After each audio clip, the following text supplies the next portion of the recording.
گرانیەک ڕووی لە جیهان کردووە کە تا ئێستا لە سەدەی 21دا وێنەی نەبووە. نەتێگرتوەکان دەڵێن لە چەند ساڵی داهاتوودا ملیاران کەس ڕوبەڕووی گەورەترین قەیرانی گرانی دەبنەوە. سڵاوتان لێبێ لەگەڵ هێوی بن ئەم جارە باز لە کابوسی گرانی دەکەین لە تەواوی جیهاندا.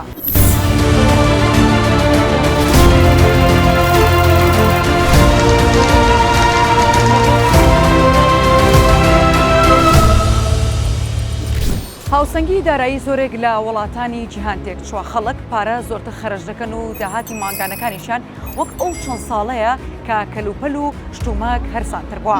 بەرزی نرخی سوتەمەنی و تێچووی بەرەمێنانی جوتیاران و هەروەها وشکە ساڵی بۆتە هۆکاری بەرزبوونەوەی نرخی خۆراک و کەمبوونەوەی بەرهەمی کێڵگەکان لەمە خراپتر دەبێتی بێت.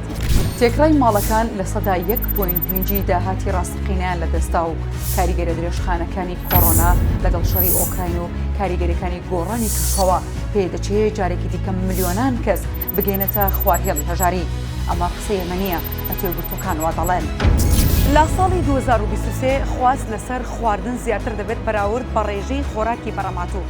نەتێگرتوەکان دەڵێت ئەگەر ڕەوشەکە بەم جۆرە بەردەوام بێت قاتووقڕێکی گەورە ڕوو لە جیهان دەکات. لە وڵاتانی جیهان کۆڕۆنا و ئەو جنگی کە لە نێوان دوو وڵاتی بەرەمێنەری سەرەکی خۆراک و زەدا هەڵگی ساوە هۆکارن بۆ دروستبوونی بارودۆخی سەختی دارایی. بەڵام لە عێراق و هەرێمی کوردستان وشکە ساڵی شاتۆدە سەر. ئەوەندەی دیکە بارودۆخەکەی قورستر کردووە. بەرهەمی ئەم ساڵی گەنم لە هەرێمی کوردستاندا بەراورد بە ساڵی ڕابردوو نزیکەی 600,000 تۆن کورتێنانی هەبووە. لە بازاڕەکاندا ئارتکەم بۆتەوە و ئەمەش بووەتە هۆی بەرزبوونەوەی نرخەکەی. جاران لە ڕابردوودا 8 نان بە 1000 دینار بوو، بەڵام ئێستا 6 نان بە 1000 دینارە. ئەمە هۆکارەکەی بۆ بەرزی نرخی گەنم دەگەڕێتەوە لە جیهاندا.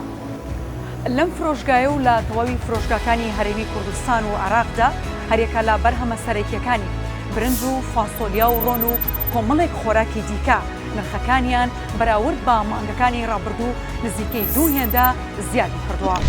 نرخی بنزینیش هاوشێوەی خۆراک بەرزبوونەوەی بەرچاوی بەخۆی و بینیوە بە جۆرێک بەراورد بە چەند مانگی ڕابردوو نرخی بنزین بە نزیکەی 3 هێندە زیادی کردووە.